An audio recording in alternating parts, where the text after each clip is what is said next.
Hello বন্ধু সকল, তো আশা করি আপনারা ভালো আছেন। তো বন্ধুরা, আমি কালকে রাতে ছানাগুলো এনেছি। তো আজকে বয়স একদিন হয়ে গেছে। তো আমি সকালবেলা নিউরোক্সফোর্ট পাউডার অ্যান্টিবায়োটিকটা দিয়ে দিয়েছি। তো আজকের থেকে অ্যান্টিবায়োটিক শুরু 3 দিন পর্যন্ত।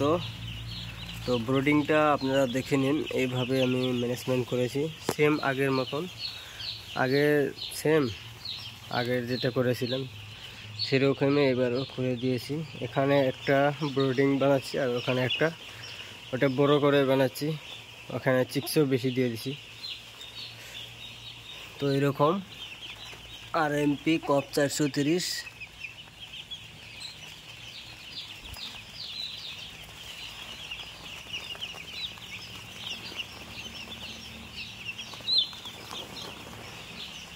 বন্ধুরা, এই জায়গাতে দেখুন ব্রয়লার 6 একটা ব্ল্যাক আছে। এই যে ব্ল্যাকটা দেখুন, এই ব্ল্যাকটাকে ধরছি আমি। বাস,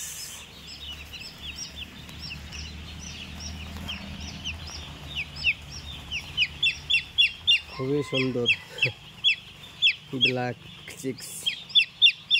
তো ব্রয়লার 6 ব্ল্যাক খুবই কমে হয়ে থাকে।